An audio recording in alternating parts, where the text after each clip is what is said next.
Aragon yawned and covered his mouth as people filed into the underground amphitheater. Book 2, Eldest. Chapter 8, Fealty. And Chapter 9, A Sorceress, a Snake, and a Scroll.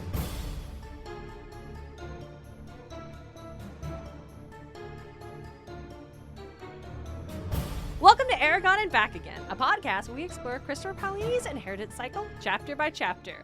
I'm Darien Smartt. And I'm Lucy Hart. And honestly, I was scared for a second when I saw Aragon yawned. I know. I was like, what? I literally thought the same. Started fine. getting into the chapter. Aragon yawned, no, and covered his mouth as people filed into the, oh, okay, all right, we're Thank good. goodness. We're good. But before we get into this legitimately thrilling, deeply satisfying chapter, honestly, Luce, for sure. do you have a spark of inspiration for us? Yeah, I think I have a little bit of a geode. Fantastic. Kind of. Why were you just I know, I'm flicking sorry. your tassels on your bookmark while you were talking? Like, you think the mic's on? Oh, dear listeners, I was going to cut that out. I'm not going to anymore. Dear listeners, if you hear weird construction noise in the background, I'm hoping I'm going to be able to clear that up. But if I can't, it's because they're installing fiber internet in front of my house. Yeah, they tore up the whole lawn and everything. But they tore up my whole lawn. I can't even park. You know. I had to park on the other street. It's fine. We'll have fiber. Yes. But yeah, I'm going to do my best. But you may hear apologies. I do what I can. Yep. It's like right. It's in front of literally my right window. outside. Okay. So Lucy, listen. So with that compared, Lucy swinging her tassel sorry. around is fidgeting. like whatever. I was fidgeting. Y'all probably wouldn't even notice if I hadn't, because she doesn't have her little fidget. No, it's friend. Downstairs. My alligator's downstairs. I should really remember to grab get it? him. No, I think I'll be fine. If it gets bad, I will go grab him. But I'm cool right now. Okay. All right. So Lucy has a geode. Actually. I do have a geode. Well, kind of like a spark of inspiration. It's very similar to like one of my last ones that I did recently, where it's I want to write something. I can't get into what I'm writing already, so I'm like, you know what? Fuck it. I'm gonna spend like anywhere from, I think I only did like 30 minutes this time. So but in an hour, within an hour, I'm just gonna open a blank document and then just write whatever comes to my mind and stuff like this. And I've come to realize that I like water.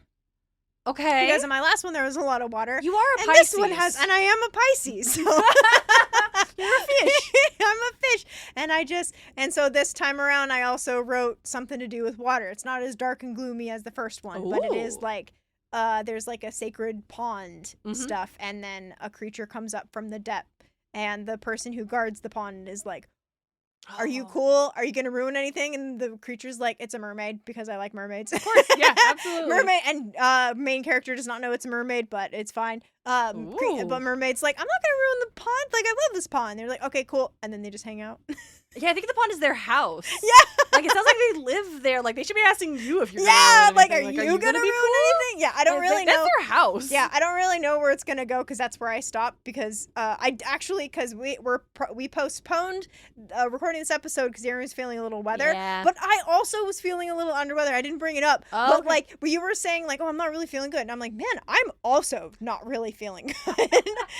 But today I'm feeling a lot better. I'm feeling a lot better. I think we made the right call on both of us just having a full rest day. Yep. It was good. Yes. Yeah. And so that was like, I was writing that when I wasn't feeling great.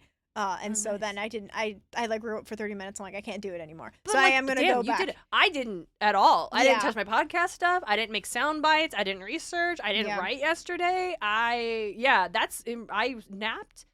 Okay.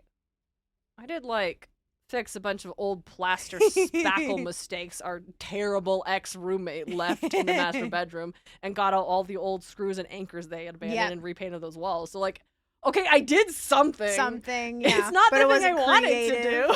Yeah. I mean, I counted it as on my Finch app as I agree. did a creative thing. Yes. I painted. Yep. I mean, that's fair. I also, like, for me, it was like I had to try to figure out something to do because I didn't have my computer anymore, so I couldn't like write as I normally did, but I have a Chromebook, so I had to pull that up. Nice. Lucy, can I tell you about my spark of Inspi-Geode? Yes, you can. So, yes. It's my spark of Inspi-Geode because it inspires me, but it's kind of a thing, but it's not really a thing I made. Okay. Lucy, I got a tattoo. Oh, you got a tattoo! I got a tattoo. Ah, it's a little freaking Soot Sprite. It's a Soot Sprite with a little purple star candy. Yeah, it is a week and so it's about 10 days old. So it's at its most heinous stage. Absolutely. Completely scabbing, skinning, sunburning Itchy. look. Yep. So yeah, dear listener, that wasn't a fake response. I didn't tell Lucy I did this. No. I was saving it that's so good. on air. I love that so much. Isn't it so cute? I love little holding up those. It's a little star. Yeah. I love that so much. That's so good. Absolutely. That's a good spot for a small one. Isn't it? On my ankle? I've been thinking about... that's also how I was able to reveal it. I'm wearing a long skirt, dear Yes. listener, and so I was like, just pulled it up as if I'm some sort of like Victorian hussy. Like, perceive Check out my ankles. But I might get absol on my ankle now. Oh, that'd be so cute. I've been wanting to get like a little mega absol or something. Yes. And that would be cute right there. Anyway, sorry. I don't mean to take away from you. You're good. No, it's was a total impulse thing. I like that. I have thought about how a little soot sprite would be a cute quickie tattoo. Yeah. Right? Like, quickie tattoo is a bad way to word that. I'm sorry. But I've got friends who will who have gotten quite a few like walk-in flash sale type tattoos, or like when my friends all got together in New York, or when they came to town a few weeks ago, I was mentioned in passing like, oh, hey, should we get tattoos? And so when it was brought up this last time, I thought like, ooh, what would I get if we did get a tattoo? I'm like, well, I could get a little soot sprite. That'd be a quick thing. It's not a huge investment of time. And then we ended up not doing that. Yeah. And then I needed to get an MRI. I'm fine, listeners. I fucked up my shoulder throwing toys for Ida when I first got her, and it just like has never really stopped hurting. Spoiler alert, it's because my shoulder bone's built wrong. Oh, no. So we'll be fine. I'm not, it's cool. It's nothing serious. It's just the way life is when you're 31 years old. Yeah. But I need to get an MRI to figure out why is my shoulder still hurting after 14 months. And you can't have metal when you get an MRI. Yeah. Which is a little bit difficult when you have a flat back screw-in nose stud. Yeah. That I couldn't get out by myself. So I had to go to my tattoo place to be like, can you take this out? Yeah. They're like, for sure. When I got there at 6:50 on a Friday, it was dead. 4 tattoo artists playing Xbox. I was the only client. The piercer mentions that they're waiting for walk-ins to come in on a Friday. Usually just starts at 7. Cool. Go get an MRI. Most uncomfortable to painful 21 minutes of my life. Yeah. Heading back to get them to put my nose stud back in because I can't put it back in by myself. Yeah. And I'm like, what if it's still dead? I could be a walk-in. What would I get? I get my little soot sprite. Yep. Okay. If it's still, I'm not going to wait around for this. Yep. But if it's dead, and there's someone there that wants to do a little cute soot sprite, I'll get a soot sprite. So I walk in. It is still dead. They're so bored that one of the tattoo artists is tattooing the other artist. And when I mention it to the piercer, they inform me that, in fact, a third artist had given themselves a tattoo earlier. So, like, you're not supposed to let the tattoo artist get bored. But apparently it's like that. They will just start tattooing everything. Apparently it's just kind of like that on, like, the weekend before a holiday. Oh, People aren't spending money on that. They're spending money on, like, hams and family and things like that.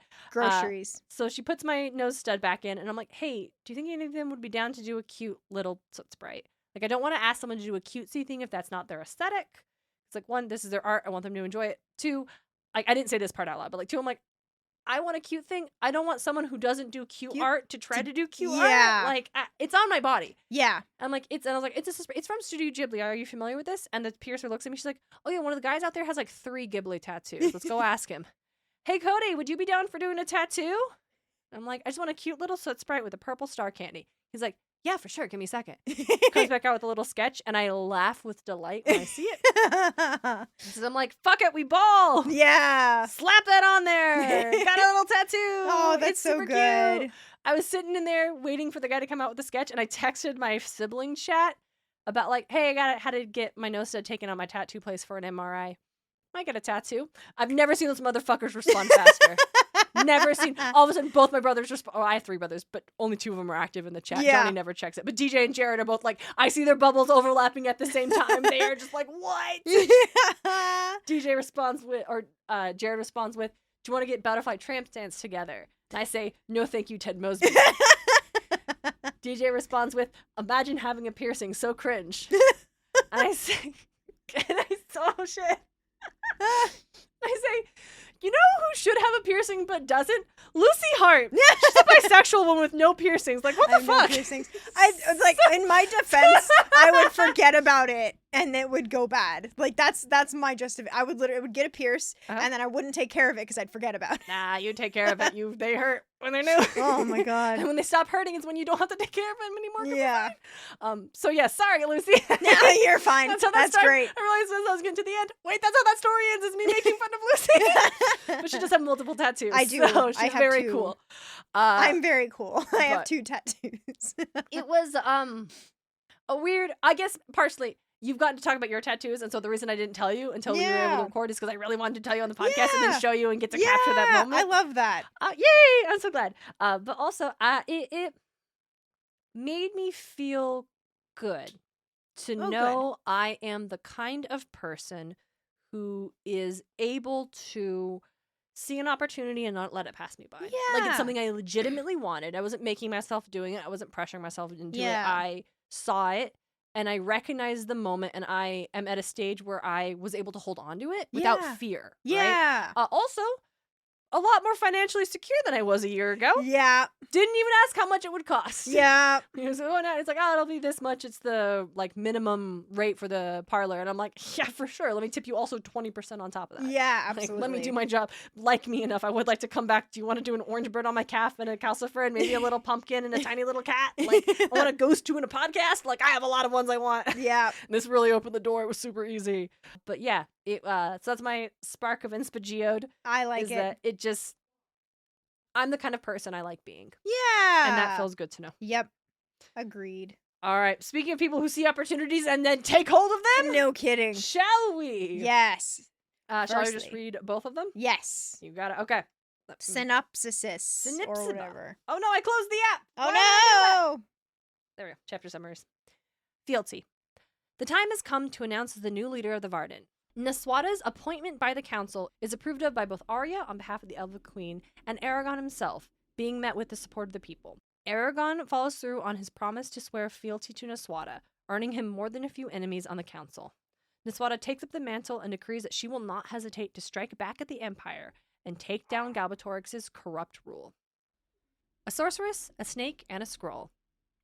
Aragon encounters the sorceress Triana, who clearly wants more from him than just to replace the twins as leader of the Duvranger Gada. Aragon declines the offer as he is preparing to travel to Elismira, but sees no harm in spending more time with the beautiful woman. Saphira, however, makes her objections well known by literally scaring the woman away. She then warns Aragon that he needs to be mindful of those he gives his affections to, as Saphira herself will also become entangled with that person. Later, when speaking to Naswada, the new leader of the Varden doubles down on her intent to strike back at the Empire, and also reveals that she intends on moving the Varden to Serta, where they will be more secure. Not long after, whilst flying over the mountains, Aragon and Saphira encounter the witch Angela, who states her intent to go with the Varden, and also predicts that everyone is doomed, though she wisely does not identify the exact nature of this doom. I love that. Having her at the end of the chapter was like, yes! Yes! Every time she shows up, it's Angela's so good. here! I'm so glad! Yep. So Aragon does it. Yep. He does the thing he said he was going to do. He swears to Naswada instead of to the Varden as a whole. Yep. It's tight as hell. Yes, it really is. That's like the big thing that they have, like, they have a whole thing, like, you mentioned in the synopsis, like, they're like, oh, Naswada is going to be the person that does this. There's also a moment, like, before that where Jörmundur is saying how their new leader must be chosen, one who will win us even more glory. And then someone high above shouted, Slade Share! And Aragon tried not to react, and he was pleased that Jörmundur didn't even blink. And then I like how he doesn't, like, completely ignore that. He goes, perhaps in years to come, but he has other duties and responsibilities now. And then goes on to say Naswada, and everyone agrees. Yep. I like the language after they propose her. Arya supports it, Aragon supports it. By the right, and then Jörmundur says, by the right of inheritance and succession, we have chosen Naswada. By the merit of her father's achievements and the blessing of her peers, we have chosen Naswada. Now I ask you, have we chosen well? The roar was overwhelming. Yes! Yep. Like, everyone is, like, on board with it. For a full 10 minutes, the Varden and dwarves cheered, thundering their approbation until the hall rang with clamor. Yep. I also, like, reading that made me go, Does Paulini know how long 10 minutes is 10 to minutes cheer? Is so long. To cheer? 10 minutes is so long. Yeah. Listen, I meditate for 10 minutes, and that's like a long meditation for me. Like, that's a big chunk of time. Like, that's 1/6 of an hour. Yeah. It's like, I don't know. And it's for the nature of what we are cheering. Like, Niswata and the new leader and everyone supporting her, yeah. But I feel like a 10-minute cheer would be like we defeated the big bad. Yeah. Let's praise the hobbits for all they did for us. Yeah. Like, that feels like it got a 10-minute cheer. 10-minute cheer, yeah. No, my friends, you bow to no one. Like, that's a 10-minute cheer. Yeah, for sure. But, yeah, I hadn't thought about that. Yeah. Damn, 10 minutes is a long time. I'm not saying she doesn't deserve it. Yeah, no. I feel like it would peter out. Or people just, like, one-upping each other. Or because it's like, after 5 minutes, I'd be like, my hands hurt so much. I'm still cheering. Just applauding. No, Are we still going? Yeah, like, okay, I guess we're going. Maybe for they sort it. of peer out, but someone like really rallied and they're like, second wind. I'll do that. It was Oric. Oric was the one. The second wind, anyway. But once their cry subsided, Sabre motioned to Aragon, whispering, "Now is the time to fulfill your promise." Yep. And just the, hey, do the thing. Like, that's where it's like, this, like, he was right on the money. Yeah, about, like, for if there was any doubt of what the council intended when they wanted Aragon to swear fealty, the fact that they are like, or she is like, okay, do the thing. Like, you know. Or they didn't trust him not to, or reminding him that he promised to do so. Like, there's layers here. Yep. And then, I mean, that's also I do like this whole scene, how it's described, where he walks up to them. It's also, I like Saphira and his exchange. Yes. Where she's like, we are about to change history. We're throwing ourselves off a cliff without knowing how deep the water below is. But what a glorious flight. Such a dragon response. I know. I was like, it's such a dragon response. Like, okay, Saphira. Like, all right. But then, I also like this whole paragraph where Aragon bowed and kneeled, slipping Zarok from its sheath. He placed the sword flat on his palms, then lifted it as if to proffer it to Jörmundur. For a moment, the sword hovered between Jörmundur and, I think it's Jörmundur. I think I'm just saying the silent J. Yeah. Jörmundur and Niswata, teetering on the wire edge of two different destinies. Aragon felt his breath catch. Such a simple choice to balance a life on. And more than a life, a dragon, a king, an empire. Great prose. Yeah. Great prose. Just oh my really gosh. Good. Like, really hammering home, I don't know, like genuinely really hammering home the weight of the moment. Yes, like, we as a reader should not underestimate what this is about. Like, how much impact this is going to have on how things play out through the rest of the series. But also, like, who Aragon is as a person. Yes. Like, we see him do, what his plans are. Like, this is one of the moments that are defining the kind of person Aragon is and who he wants to be. Yeah. Yep, absolutely. And it's like, it's, even though we kind of, we did combine this chapter with the next, because apart from, like, this big thing, there's really nothing else that necessary. It's a very short chapter, but it's, I can understand why it was its own chapter because of this decision. Yeah. Absolutely. Yeah. I love, out of deep respect and appreciation of the difficulties facing you, I, Aragon, first writer of the Barden, Shadeslayer, Arslaham, give you my blade and my fealty, Niswata. And this is kind of like hammering home what you said earlier about, like, we get a really good, like, that they were absolutely correct, because in that same instant, the council of elders flashed from triumphant gloating to enraged impotence. And it's like, yep, they wanted power over Aragon. Yep. Only Jörmundur. I keep saying Jörmundur because it's, like, very similar to the World Serpent. Yeah. But it's not Jörmundur, it's Jörmundur. Yeah.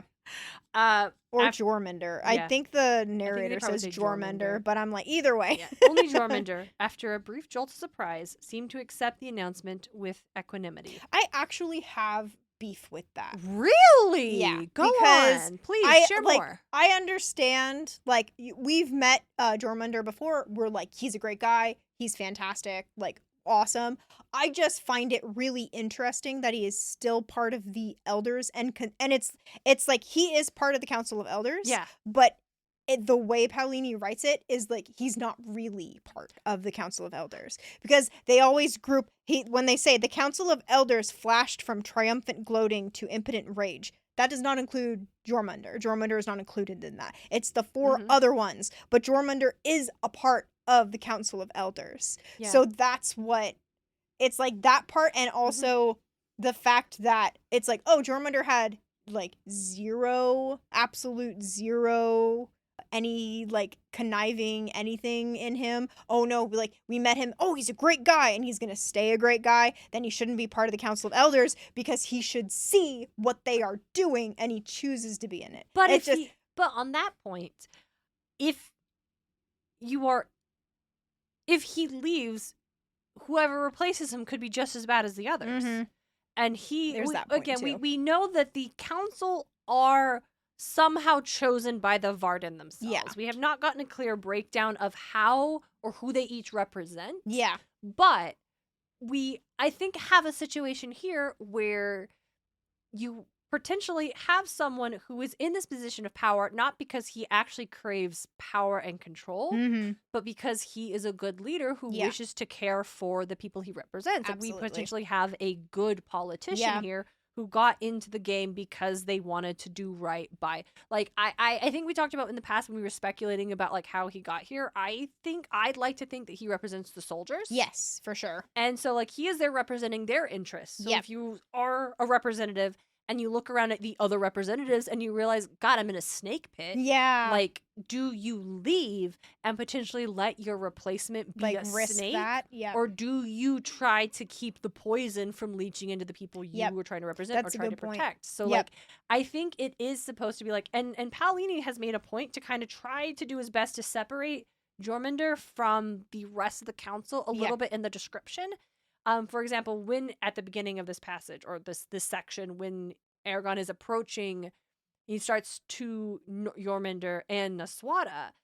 He passes, or he stared at Sabre, Alciari, Umrith, and Falberd. And so he notes them by name as separate from approaching Jörmundur. And I think when he like talks about, it's Sabre who's the one that like, you should do this, and it's Alciari who like let her outrage burst through. Yeah. I think it is like, while Jörmundur is part of this group and he would benefit from this, this idea of him just being kind of surprised and then appearing to accept it. And this could be a total mask. And we could find out later that he's actually a scumbag and he's just as power hungry as the rest, and he'll betray them if he has the opportunity. Yeah. But at the moment, it kind of feels like, if this is someone that, because he's also, let's remember, Ajahad's right-hand man. That was someone that Ajahad worked personally very trusted. closely. This isn't like the twins who Ajahad inherited. Yeah. Like, this is someone that Ajahad chose. Yep. And so and again, we didn't meet the rest of this council until this book. Yep. So I think we are meant to believe that he is a good guy. Yeah. And that he agreed with the plan to have Eragon swear fealty to the Varden, to the council, because it would allow the Varden and the council members to maintain power, to maintain stability in a time of turmoil. Yeah. And then seeing Eragon instead swear to Naswada, he's like, okay then. Yeah, I think he is definitely accepting of it. Yeah. He's not like angry about it. He's just kind of like, all right. He's kind of a go with the flow kind of. Yeah, like he's just like, okay. The others are angry and outraged because it has actively undermined their ability to consolidate more power. Yes. Jörmundur, he doesn't seem to care. I don't think, again, like, I think at this point, unless he's like really hiding his stuff and we're gonna get like a heel turn later, I don't believe he's out for power. I think he's out for the good of the Varden. He's like, okay, well, if that's what Eragon's gonna do, we wanted him to demonstrate he's loyal to the Varden. He's loyal to Naswada. Yep. The people we've just had a 10 minutes of standing ovation for their approval of Naswada. So that does the genuine thing that they claimed they wanted to have done. It's almost like the same result. Like, because she is the head of the Varden. Yeah. And that's still going to benefit the Varden. Like, but it's not undermining her. It doesn't undermine her, and it doesn't empower the council, but it does strengthen the security and of the people's perception of the Varden. Yes. Which is what they claimed they wanted. Yep, and keeps Niswada in a place of power. Yes. And so, Absolutely. And which we can't have, like, a leader dying and someone new taking over is a time of turmoil. They're trying to bypass that as much as possible. Yes, absolutely. I like, as you were talking, it kind of reminded me of when you go to work and there's that one or two coworker that just don't do their job right or whatever, and it's like, I'm like, that's Jörmundur. Jörmundur's the good hard worker, and he's just, his coworkers are just like the worst. Like, and I'm just still here to do my job, and I just kind of have to put up with y'all. Yeah, I think that's great. So yeah, Niswada accepts, and she does her announcement. And I love this. As my father did before me, I give my life to you and our cause. I will never cease fighting until the Urgals are vanquished, Galbatorix is dead, and Alagasia is free once more. And then more cheering and applause. Therefore, I say to you, now is the time to prepare. Here in Farthendur, after endless skirmishes, we won our greatest battle. It is our turn to strike back. Galbatorix is weak after losing so many forces, and there will never be such an opportunity. And there will never again be such an opportunity. Therefore, I say, now is the time to prepare, so that we may once again stand victorious. And, okay, she has just declared war on Galbatorix. Yep, for sure. No longer a rebel faction working quietly from the shadows. This is an outright rebellion? Declaration of a rebellion. Yep. And I like that Oryx swings by and he's like, hey, did Arya know you were going to do that? Yeah, he's wide-eye, which I like. Yeah. I do like that. Did Arya approve of this? She agreed it was necessary, and he's like, okay, cool. All right, I'm sure it was. Beware the rotten stone. You have earned some powerful enemies today. Yep. He slapped Aragon in the side and continued past. And Saphira's like, we should leave. Yeah, that's literally what we should go. Yeah. The council will be thirsty for revenge. The sooner we're out of their reach, the better. Yep. Damn okay. Yeah. But damn okay. Yeah, for sure. Chapter 9, where Aragon gets hit on. Yeah, he does. And we're just kind of here for it, I guess. We're just here for it.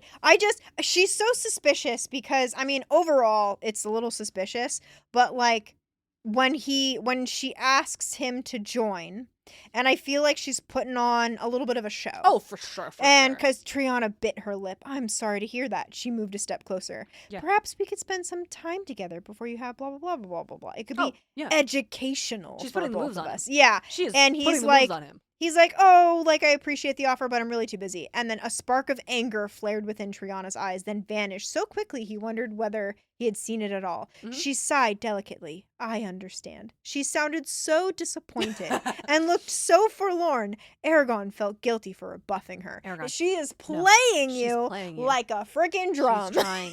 Listen, no, she was angry. She was upset that her moves didn't work. Yeah. So she's trying another move. Sounding sad, so you'll feel bad. Yeah. Aragon. Gaslighting. Saphira is right. I don't know if it's gaslighting. I don't know. What is it? I mean, manipulation. It is being manipulative. She's putting the moves on him. She's like, I understand. And like, listen, if he's going to be like, well, I don't want to make her feel bad, and then be like, okay. I'm like, Aragon, that's on you. You're 16. You need to learn these lessons. I don't know how old she is, but going back, he is 15. So he's 16. He's 16. He has turned 16. His birthday came, and that's right. We talked about it. Yeah, he is 16. And I don't know how old she is, but like a 16-year-old boy gets hit on by a very pretty girl. That's yeah. It's like, remember, he is a man. He is a man. In this world, he is a man. Now, his brain will not be fully developed for almost another decade. But okay, he is a man. Yep. Fine. So we're going to put together any weirdness of like how old Triana is and like this whole thing, age dynamic, power dynamic. He's a rider. He is a dragon. Like that's fine. I don't blame her. Yeah. Like, I don't think she's going to turn around and try to poison him. I don't think so either. I don't think her intent is even as like malicious as the council. I think part of me, I'm like, the only maliciousness I can see is she wants to get in his good books. Absolutely.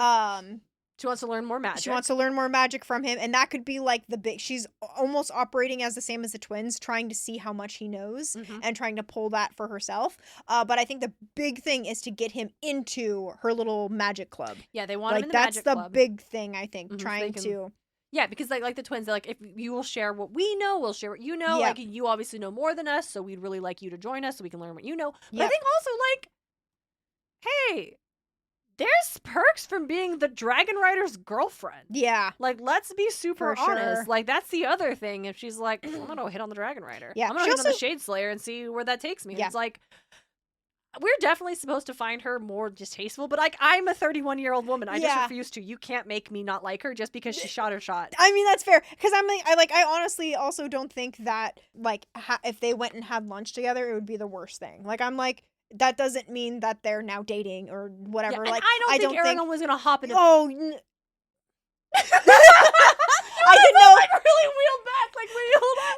No, but you mentioned, like, you don't think she's, like, it would be anything, like, she's not necessarily doing anything wrong, and if, like, asking him to go to, like, dinner or whatever, and it's also, like, I don't think Aragon's wrong either. Like, if he were to go to dinner, like, he can spend time with women. Like, I don't think it's, like, allowed to. Yeah. Like, I don't think it's, like, the worst thing. Yeah. And also, in this world, he's a 16-year-old, he was a teenager, and we will continue to refer to him as a child on our podcast because it's funny. Yeah. But he's an adult. Yeah. He's an adult man in this world, and this is allowed to decide if he wants to go spend intimate time with women. Especially, like, a woman who is very willing. Just, like, she's like, throwing herself she's at like, him, I want...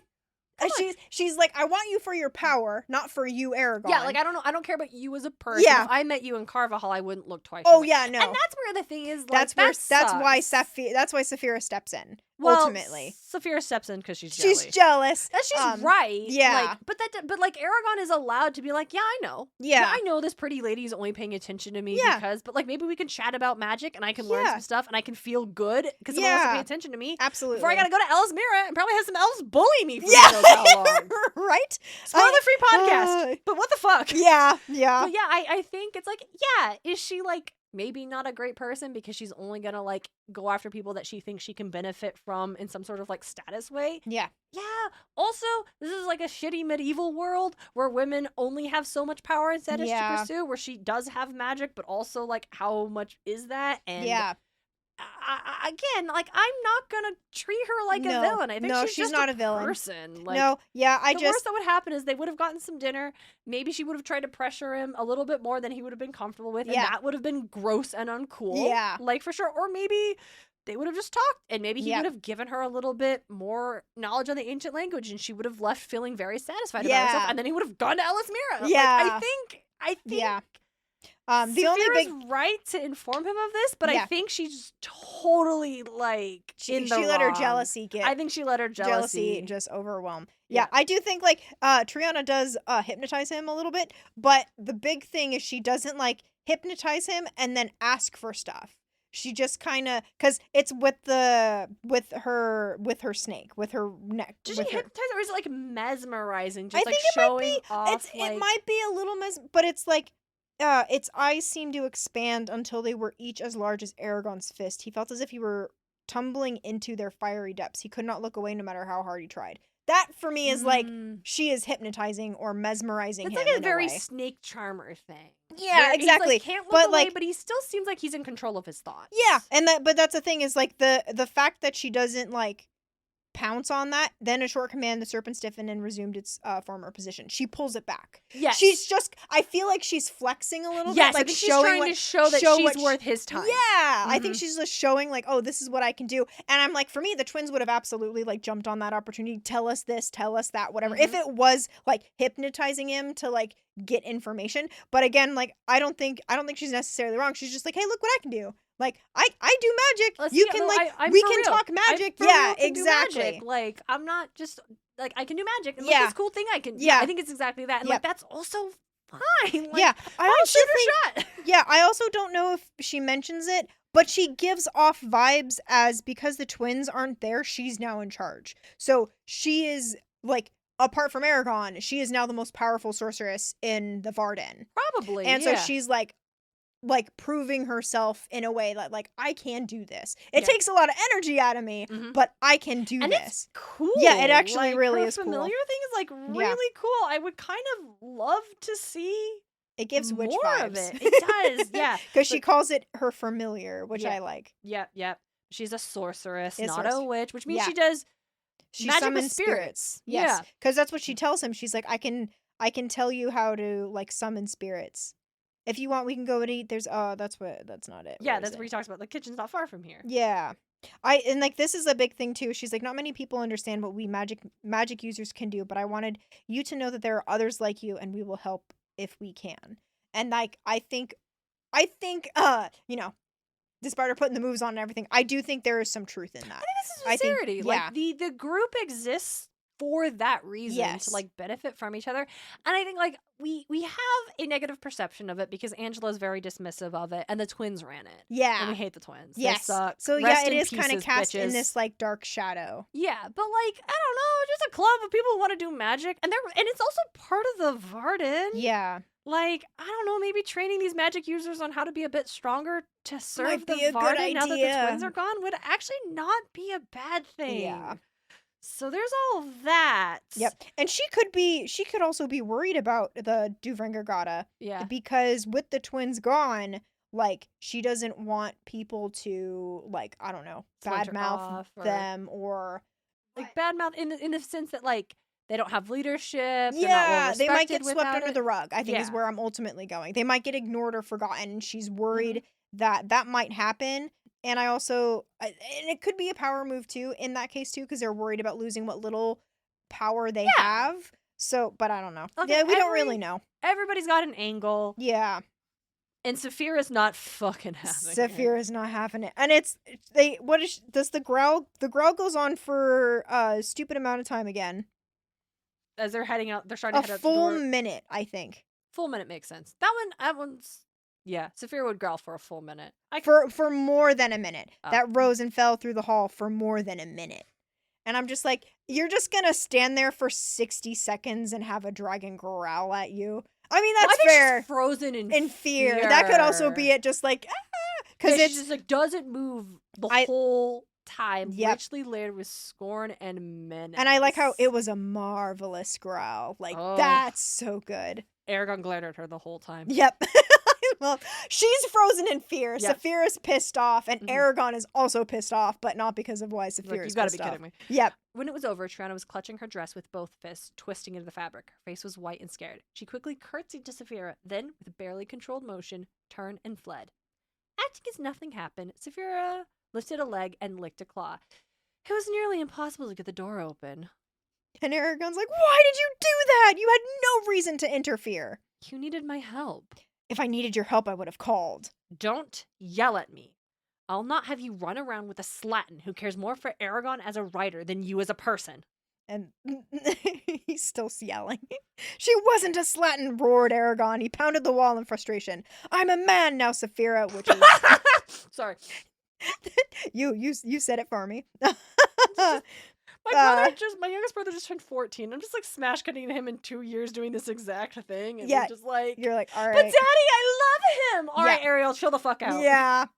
So slattern, I figured probably meant like a loose, like a little bit of a hoish. Yeah. It specifically means a dirty, untidy woman. I don't like that. No, I agree with Aragon. She is not a slattern. Like, I somehow just like the idea of Saphira calling her dirty more than if she just called her loose or easy, or just if she called her a whore. Yeah. Like, I don't know why that just feels like it's so much grosser. Yeah, it definitely speaks in volumes of more jealous than anything else. Being like, well, she's dirty. It's like, you're being super jealous right now. Like, yeah, like exactly. If it was like then some power hungry sorceress. Yeah. Who cares more for Aragon that would have been a better person? fitting, but because she said slattern, she's being jealous. Like there's and even though I think going back to what you were saying earlier too, where Saphira's right in the arguments of having like I would rather her like you for you and not as the writer, and then also her arguments about like being personally connected. But no, it's like you're just saying that because you were jealous. Yeah, like that's like we've even called out. It's like, yeah, she's only hitting on him because he's a writer. Like she doesn't even care or know about him as a person. And like that's not cool. Yeah. But like, I don't know, people get drunk and hook up with hot people in bars all the time. Yeah. Like whatever, fine. Yeah. Shoot your shot as long as it's consensual and everyone's a legal adult here, which I guess you are. Yeah. Sure. Like I don't, again, I'm not gonna I don't know if Paulini wants us to think that she's like a total bitch, but I'm just like, I think she's just a person. Yeah. She's just a person shooting her shot. Yep. I'm not mad. Saphira's, again, not wrong for showing up and be like, nah, I'm not going to let you run around with this chick who doesn't even care about you. Yeah. But, like, the jealousy. And she even talks about how we are intimately linked. And if you pursue a relationship with or without my blessing and become attached to someone, my feelings will become engaged as well. You should know that. Therefore, and I warn you only once, be careful who you choose, because it will involve both of us. Yep. And then Aragon does consider, he briefly considers her words, but then goes, our bond works both ways, however. If you hate someone, I will be influenced likewise. I understand your concern. So you weren't just jealous? Perhaps a little. It's a little more than a jealous. That. Yeah. She also acknowledges, I'm like, whatever, like a little. Maybe a also. little bit. Maybe 30 seconds of the growl was jealousy. Yeah. Like 30 seconds was, get out of here. Yep. You whore. That's my best friend in the whole goddamn world. Yep. And you don't even care about him. Get out of my fucking face. Yeah. Also, why are you paying attention to her at all? Like, she's not half as good as me. Stop that. Yes. You have me. You don't need anyone else. Yep. So, and that ties into a theory that we read regarding Aragon and Arya. Yeah. Where is it like Aragon has such an intense, and I can't remember which wonderful listener proposed this theory. Thank you again, because this is completely retextualized. Yeah. Like, the way I perceive this whole thing. Like how he is so like steadfast, like obsessed with her from the jump. Yeah. And we get Saphira being like, she is an elf, she is important, she must be protected. Like, Yeah. is that, if we're introducing this, like, goes back and forth, like, Yeah. Aragon's really intense, way too fast feelings regarding Arya, is Yeah. that not built on Saphira's adamancy that she is important and special and must be Yes. protected? Like, that almost that guarantees it with what she just said. yeah, like, of course, Aragon's like, damn, she's really pretty and I've been dreaming about her. Like, okay, yeah, I don't like get a 15-year-old to be like, I'm like super infatuated and enamored. Yeah. Like, all of these times we've been like, he's like, I want to protect her. And we're like, shut the fuck up. Yeah. Is that not maybe because Arya said she cannot be lost? Like, Yeah. is those feelings of, those largely unnecessary feelings of needing to protect Arya? Yeah. Perhaps from Saphira. Yeah. Yep. And with that, I think I'm gonna get through this a little bit easier. They're Going like forward. feeding off of each other a little bit. Uh-huh. But I like how they go their separate ways or whatever, and then They just don't talk for a little while. they don't talk for That's and then fair. yeah, I do like that for the first time since whatever he sleeps away from her. He's pretty pissed. Yeah. He is mad. For the first time since he was captured. She straight cock blocked him, so she's He's pretty pissed.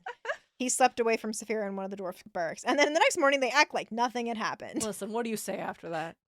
What do you say after Yeah. that? Sometimes you just kind of let it go. Yeah, you gotta just let it go. And it's also, I think in that situation, both of them realize that the other are right in a way, and they're like, we're just gonna let it go. There's no need to. Yeah. They're not gonna admit it because, yeah, Aragon, you can't. You also, flip side, Aragon, you are a writer. You can't be running around with every lady yes. with good boobs and pretty eyes. Yes. I don't think they did.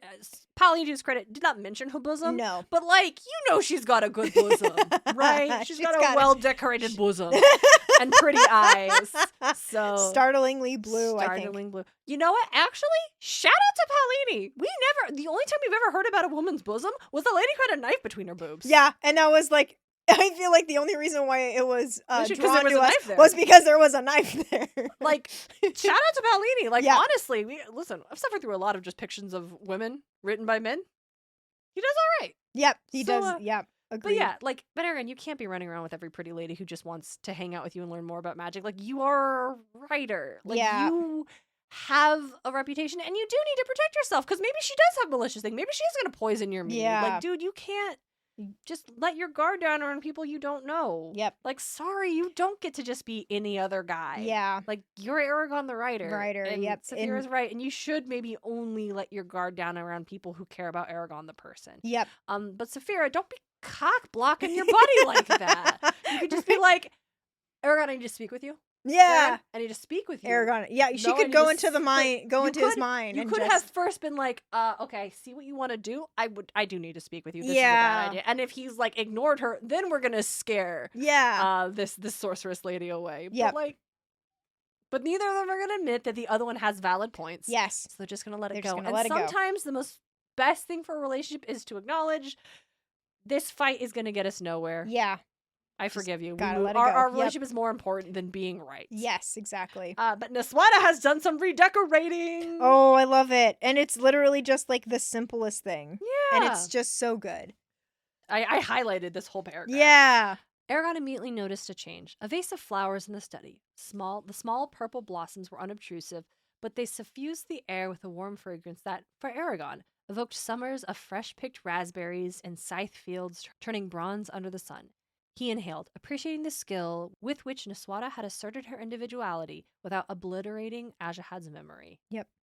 It's just one vase of flowers. Yep, and but it's it's bringing so good. a scent to the And again, we get the space. purple again. And the purple blossoms. Yeah, I hadn't even clocked that. Yep, Yeah, that the purple blossoms. And smell is so powerful. Like walking in there and not smelling what the study had smelled like when Ajahad was there, but now smelling what it'll be like Neswata's space without like doing a complete overhaul of the space. Absolutely. It's a really good subtle way to encourage this transition of power. Agreed.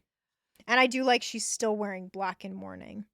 Oh yeah, her dad died. Obviously, yeah. Like, and I just like the fact that she's like, okay, now I'm the leader. Now I get to wear purple all the time or whatever. No, yeah, we demonstrate that. Like, no, first and foremost, first and foremost, she is the leader of the Varden. Yes, but at her heart, she is also a daughter mourning the loss of her father. And I like that that's still an element that she is like dealing with her grief. Yes, absolutely.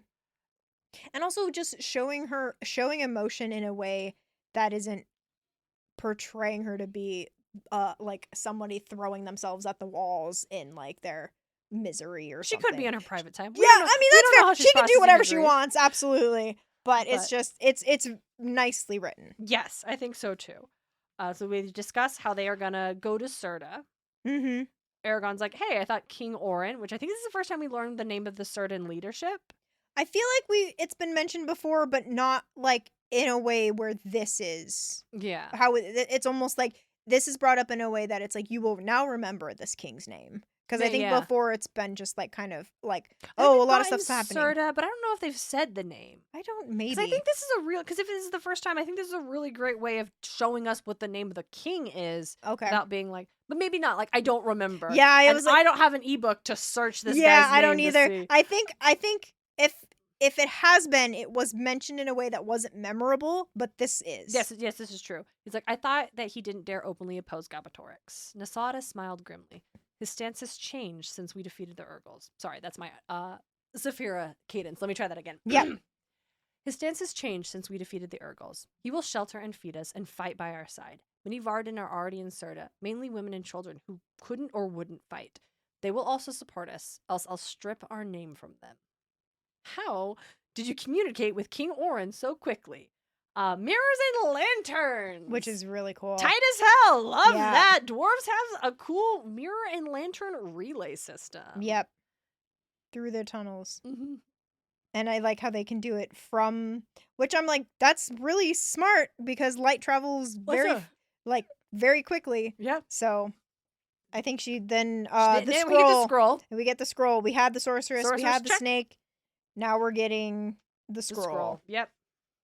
And I do like they're like a little bit back and forth where, because she says like, yeah, we're gonna relocate to Serta, and Aragon's kind of like, isn't that dangerous? Like I'm supposed to protect you now. Like that's a whole thing. Mm-hmm. And she's like, I'll be fine. Like, she actually admits that part of the reason why she's leaving Farthendur is because Aragon's gone. Yeah. And Arya will be gone, and Saphira will be gone. They need to get the fuck out. Yeah. She needs to leave. Yeah. I also like how she, in order to like rally support for the Varden, I wish to spread word throughout the Empire that the new rider named Aragon Shadeslayer and his dragon Saphira have joined our cause. I would like your permission before doing so, however. And Aragon and Saphira go back and forth. Saphira thinks it's too dangerous. Aragon points out, like, listen, the Empire is going to know regardless. Like, we kind of killed the Emperor, the king's pet shade. Durza, so, like, he's gonna know. Yep. And Saphira's still like, well, we haven't made our stance public. I think it's pretty public now, Saphira. Yeah. And I think, I don't know, she points out that, like, listen, Durza wasn't trying to kill you. If you, like, if our opposition becomes so upfront, Gabatorix won't be so lenient. But Aragon still argues the time for ambiguity is past. Mm-hmm. And I think this is really interesting that she's still hesitant to declare their stance even after they sweared fealty to Niswada. Mm-hmm. Well, Aragon did. That's what it is. Saphira hasn't agreed to anything. Nope. That's happened. Yep. No one is actually... People keep forgetting. Like when they made him like, hey, don't tell anybody what happens in this room. And she's like, all right, say yes. I can say whatever the fuck I want. Yep. And so they tell Arya everything. And then Aragon swears fealty to Niswada with Saphira being like, well, I haven't. So if I need to get you out of there, I will. Yep. And so she is very hesitant to give up any control. Yeah. And so she's still kind of holding on to this last piece of protection they have against Galbatorix, of if he still thinks we could be brought to his side, then we have an advantage. He won't come at us to kill. Yes. Once we lose that, we lose that. And Aragon, I think, rightfully points out, it's kind of a little late for that. But Saphira is still very hesitant to give that up. And I find that very interesting. I do too. I think she's just proven to be someone who is very cautious. Yeah. A lot, like, slow to trust, like, doesn't really jump into things unless, like, she absolutely needs to, kind of thing. And I think that's what this is. But I do like that she does respect Aragon. Yeah. When he says that I am and he even says, like, with your permission, I will agree to her proposal. Mm-hmm. And she goes, as you wish. I also really like Niswada for asking, because you know damn well the council wouldn't have asked. No, they would have just done it. Use the word fealty to us. We can do whatever we want. We've already put out the word. Yep. So Niswada asks, and likewise, Aragon, he thinks it's the right thing to do, but he won't do it if Saphira's not on board. Yes. They are a unbreakable unit. Yes, absolutely. Even they had their argument about the sorceress, but that doesn't break their bond or undermine what their priorities are. Yes, agreed. And so she does say, okay, fine, as you wish. And he's like, okay, do as you see fit. If this is how we can best assist the Varden, so be it. Yep. And it's like, oh, also, and then Niswada's like, now, as we discussed before the funeral, I expect you to travel to Elismira and complete your training. And go with Arya, because Arya needs to tell the queen that she's alive, because the elves don't know it, and we cannot get any help from them if they don't know that she's around, because they're not talking to us right now. They're pretty pissed. Yep, because that's like Aragon brings up, and this is the first time we learned about this, so I think this is really interesting, where he goes, couldn't she use magic to tell them of her rescue? And then Niswada says, unfortunately not. When the elves retreated into Duvelden Varden after the fall of the Riders, they placed wards. What is it? Wards. I'm saying it weird. Wards. I've said it too many times now, and it doesn't make sense. Like that word around the forest. Not that word's wards, not the bull. Wards around the forest. They placed the wards around the forest that prevented any thought, item, or being from entering it through arcane means, though not from exiting it. If I understood Arya's explanation, thus Arya must physically go there before the queen is Lenzardi. Then that way she'll know that she's alive, and that Saphira and that Saphira even also, exists. By the way, they have no idea about y'all. Yeah, because and if you think about it, it's like if they closed off when Arya was captured, then like they know nothing. Yeah. So yep. And this is where she says, "Oh hey, this scroll I've been holding for like the past couple minutes. This is for the queen. Please give it to her." Yep. Like, hey. Okay. She bitsy. You're gonna leave tomorrow morning. Yep. Oh, he's gonna also. King Hrothgar insisted that in the interest of fairness, there should be a dwarf representative present at your training, since it affects their race as well. So he's sending Auric along. Yes. Yeah, road more trip! time with Auric. I also love I think Aragon's reaction is funny, where he gets kind of annoyed at first because he's like, man, now we have to walk all the way or whatever. With two people, it would have been easier. And then he's just like, oh, no, I like Auric. It's good. Okay, it's not just some guy. It's my buddy, Auric. Yeah. Yeah, Saphira could have flown him there pretty quickly. Now they have to travel. Yep. But I also like the idea of traveling with Arya by herself is so intimidating. I know, right? Aragon. He's like, oh, shit, I would have had to been with, like, Arya. By myself with Saphira. You know what? This is better. this is so a lot better. He, like, has the hugest crush on her in the world and is also like, actually. Okay, and then the last kind of. Well, there's not this last big thing. There's a couple big things. This last end of this conversation, though, is Niswada, like, doubling down on the, no. It's this war. It's an invasion. She literally says, He has no reason to suspect we could defeat the Urgles, which we did thanks to you, so he won't have ready the Empire for an invasion. Mm-hmm. Invasion, exclaimed Saphira. And how does she plan to kill Gabatorix when he flies out to obliterate their army with magic? Aragon says the objection, and Asuada's like, yeah, he's not going to fight unless Eurobane itself is threatened. It won't matter if we destroy half the Empire, so long as we come to him. So why should he bother? If we manage to reach him, our troops will be battered and depleted, making it all the easier for him to destroy us. You still haven't answered Saphira. That's because I can't yet. This will be a long campaign. By its end, you might be powerful enough to defeat Galbatorix, or the elves may have joined us, and their spellcasters are the strongest in Allegasia. No matter what happens, we cannot afford to delay. So essentially she's like, I'm going to do it. Yep. We have to trust her judgment now. It's like, and then this is where you get like, hey, what about you? Are you going to be safe? She's like, yeah, I'm cool. Don't worry about it. Yeah. And I will admit, one reason for me going to Serta is that Orden knows me of old and will offer his protection. I cannot tarry here with you and Arya gone and the Council of Elders still in power. Yep, there it is. They won't accept me as their leader until I prove beyond a doubt that the Varden are under my control, not theirs. Yep. Ooh. I like that. Then she seemed to draw on some inner strength, squaring her shoulders and lifting her chin so she was distant and aloof. Go now, Aragon. Ready your horse, gather supplies, and be at the North Gate by dawn. And then we're going to go on a nice flyabout. Because it's been a lot. Yeah. The last few days have been a lot. It was a lot. Nice flyabout. I do like that they just... And I do like this, too, because they start reminiscing about... Aragon specifically, I think. He starts talking about how... threw back his head, savoring the wind on his face. He missed the wind that would rush through the grass and stir the clouds until everything was tousled and fresh. Mm-hmm. And then he also he's like, oh, trees. And he's just like, it's been great, but I'm so done. I miss the sun. I want trees. And Saphira, too, is like, the dwarves seem to think that gems take the place of flowers. Mm-hmm. We've been underground this whole time. Yep. And I think as readers, it's easy to forget that. Yes. Just because, like, no matter how immersive the descriptions are, like, I'm not actively thinking about how we're underground. Like, I didn't think about how that last scene was underground, or when we were dealing with Triana, it was underground, or like most things. Like, I just and that's not bad description on Paulina's part. It's just I'm not there. Yeah, like I'm not seeing it. I'm not really truly living it. So like having this moment of being like, hey, we've been underground, and don't we miss the sky and green? Yep, because all they have of the sky is like the peak of the summit. Yeah, and it's just that circle, like way far away. They can't even fly to. And then while they're flying, they see something. Yep. As they landed, he noticed a patch of white on a small hill nearby. The patch wavered strangely in the dusk, like a floating candle, then resolved into Angela, who was wearing a pale wool tunic. The witch carried a wicker basket nearly 4 feet across, filled with a wild assortment of mushrooms, most of which Aragon did not recognize. That is insane, because I am 5 foot. And you just chop off my head. It's just a massive wicker basket. That's a massive wicker basket. Yeah, she's got a ton of... Oh, I love it. He's like, are you collecting toadstools? Hello. Oh, no. Toadstool is far too general a term. And anyway, they really ought to be frog stools, not toadstools.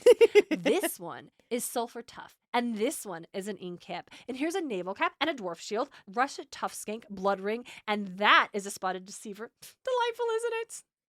I love her so much. She's having the best time collecting all these goddamn shrooms. Yep. And I do like how when they're talking, she just kind of like goes over to one and just like looks at its, what is they call it? The gills. Yeah. She like looks at its gills and then keeps going. Yeah. Like, all right.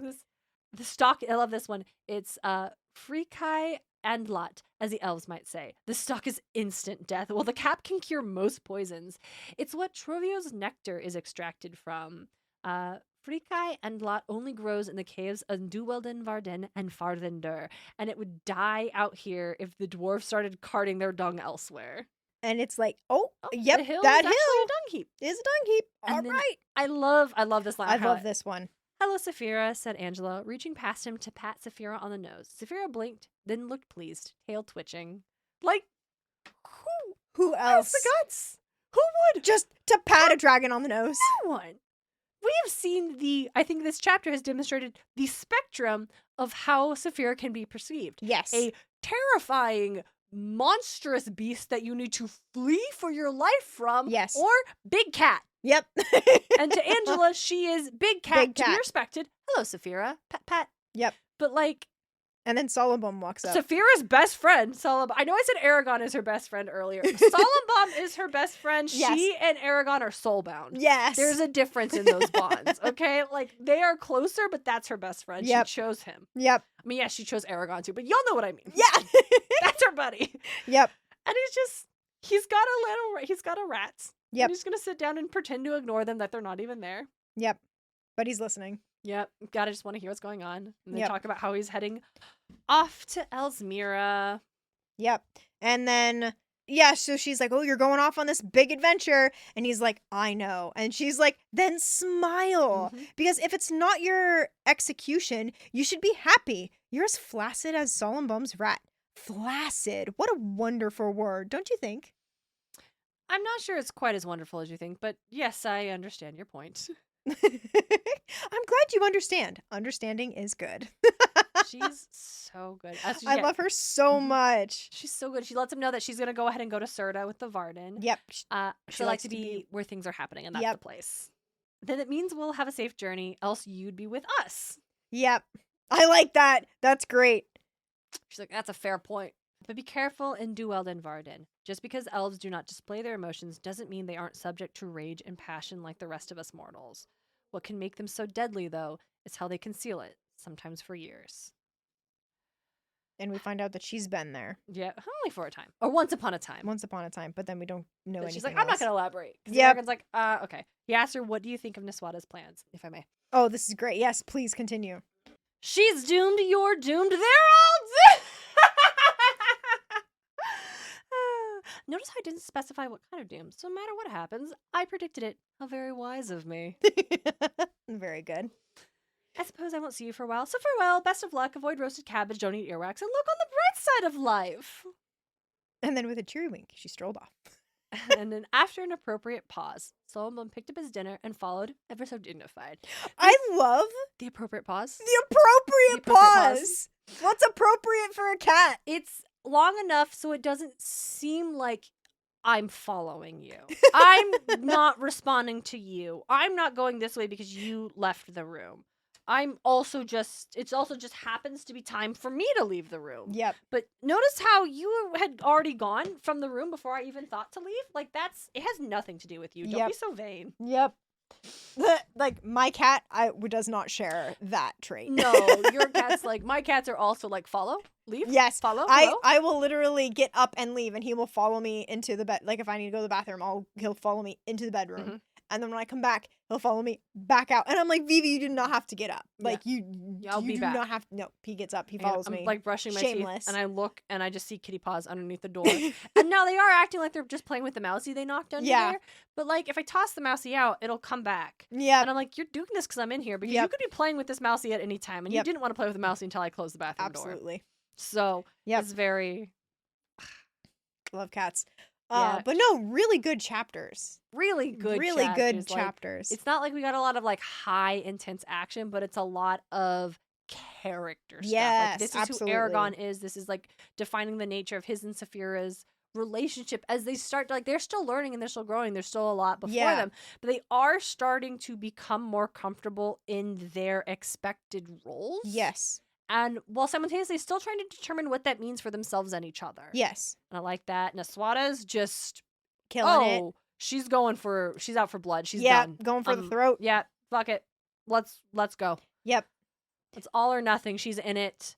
Angela, always great. Always good. I also do like, because we do get an introduction of Saphira and Aragon's relationship as far as like partners go as well, which is Yeah, something that exactly. hasn't been brought up before. So it's Mhm. interesting also just to see how their relationship is continuing to grow and evolve, and how they Mhm. understand each other and things like that. Very good. What that means, and Yes. how are we gonna get, like I said, interpersonal relationships outside of their own bonds, and what Yeah. does that look like? Yep. And that's really interesting. And we're gonna go on a fun road trip with Arya and our buddy Auric. Yeah. You know, that makes me think, I'm like, does Saphira consider Rowan a cousin as well? Probably. Like, at least, like, not like blood cousin, but like, you are like my brother or cousin. Yeah, because it's interesting because it's like, when she's like, oh, I'll care for people when you have the same feelings for them. But it's like, Aragon How far does that? would take a, I'll just say bullet. Aragon would take an arrow for Roran. Absolutely. But I don't know if Saphira would. I think Saphira would like protect Roran if he was being attacked. But like, if it was between Aragon and Rowan. Oh, well, if it was between Roran and Saphira, he would save Saphira. Yeah. Not that he would have to, but like in that same thing, like I think Saphira would try to protect him, but I don't think Saphira would be willing to put her own safety second to help Roran. Whereas I think Aragon would put his safety second to help Roran in a heartbeat. Yeah. So like that's an also interesting thing is like when Saphira claims like I will have a degree of affection for this person if you have affection for it. It's like,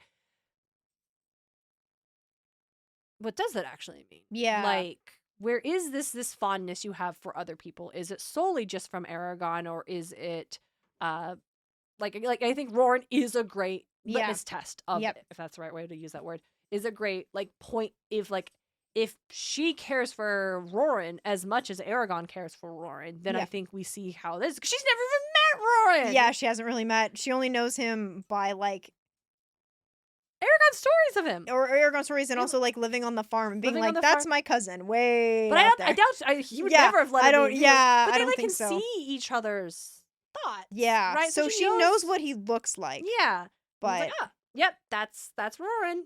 But like, is it like, hey, I would be fond of like my friend's cousin? Yeah, right, or like my in-law, like my sister-in-law's sister. Yeah. Right. I have an inherent fondness for this person more than I would another stranger, even though I don't know them very well, but because I care deeply for my sister-in-law and she cares deeply for this person, absolutely, I, by that transitive properly, care for them. Yes. But is it the same way like my brother, not to make Saphira and Aragon's relationship like my brother and his wife, but like would that inherently be more because he's closer to her, or like it's not the same? And so again, like it'll be really interesting to see how that develops. Well, listen, we have to assume that if we're getting Roran's POV, then we're gonna get a Roran Aragon reunion in this novel. At maybe some point. not. We'll see. Or he could die. We don't know. There are 4 books. Yep. And 2 more after this. Damn. There's a lot of books. Yep. We got a lot of content to get through. Yeah, we do. We're gonna have a great time. Yeah, we are. Hey, we should probably read a couple of comments. Yes, let's do it. Let's get in here. Okay. A couple from Kiki's wonderful go through of our backlog. Oh, yes. From Diamond Tomb about small magic moments. Merlin creating the butterflies when he gets his magic back in BBC Merlin. Back in the BBC Merlin series. Yeah. He could do anything, but he made butterflies. I like it. I forgot about that, but that is a lovely moment. Oh, very good. And then Legacy of Ride, I think we talked about like deaths that impacted you. Mm-hmm. Dean Winchester, all caps, 2 exclamation points. It was awful. I cried for 3 days. Oh, yeah. I also cried reading the Arcia Chronicles. The main character's love interest dies. Then her approaching him on the burial table is described over 3 pages. I sobbed. No, yeah. Kiki, I would sob too. That's what really gets me. I think I talked about that. It's not so much like the death of a character I love. Yeah. But it's like seeing everybody react to their loss is like, I can't do this. Yeah. Yeah. Okay. And we've got on Instagram from Lorian Alexi. We asked what sequel opening really stuck with you. A Clash of Kings prologue introducing Melisandre, the Red Woman. Ooh. And I don't, not familiar with that. That sounds interesting. Clash of Kings. That's Game of Thrones, right? That sounds like it. Let me look it up. I'm pretty sure that sounds very. Yeah, George R.R. Martin. Yep. Great name though. Yeah, and the Red for Woman. Sure. Great title for sure. Oh, Curtis Moore, just on a quest to make me cry, rolls up with my favorite death ritual in literature is this genre of cowboy poetry that deals with people dying on the trail. Mm-hmm. They always feature small, informal funerals and deal with what the responsibilities of the dead's companions are. And he sent a couple of his 2 favorite examples. One is called Angels Can Do No More. Ooh. And then I think the cremation of Sam McGee is in the same vein, and it's probably my favorite of those. And then I responded, Listen, the last time I listened to a cowboy poem you recommended, I literally cried. So I can't imagine what cowboy death poetry is going to do. Yeah. To which Curtis Moore responded, hey, I've cried a lot watching Free Rin, so I think we're even. And like, yeah, Curtis, fair. I'll absolutely put links to the examples Curtis provided because, yeah, of course. You should check them out. It's real good and sad. That's another thing. If they're like elements you recommend, dear listener, that like I can't put a link to a book.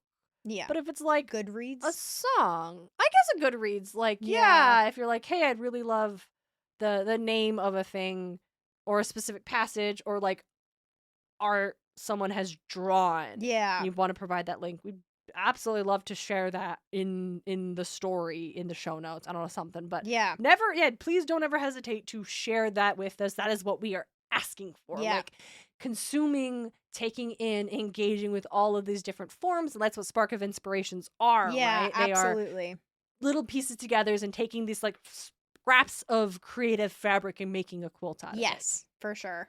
So I almost let us leave without being like, Lucy, what's our writing takeaway?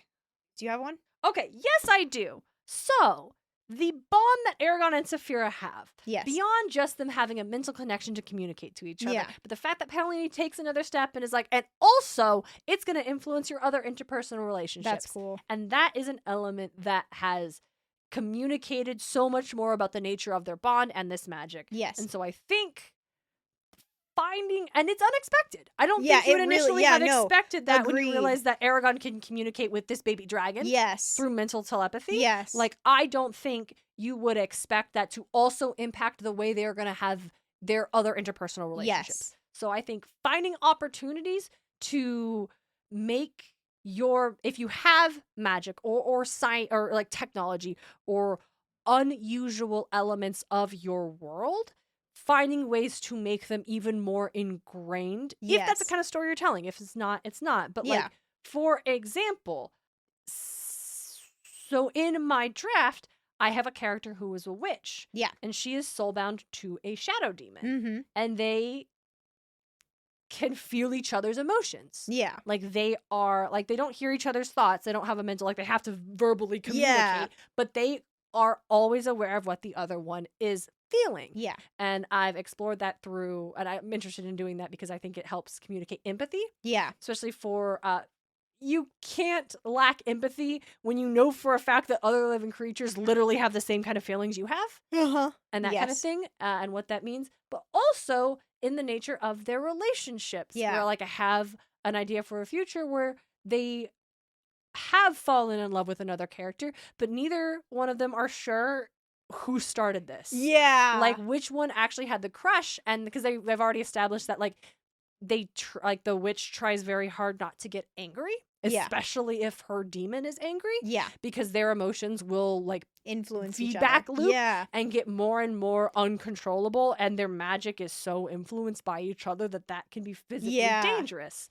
And so beyond just like they can do magic because they have this bond, it's like, well, they also, it has a cost, and what does that mean for your individual identity? Mm-hmm. And like, do you actually have feelings for this person, or is it like someone just influenced you and now you guess you're gonna go along with it? And what does that mean for the relationship? Like, is it real even, or is it all just like influence? Yeah.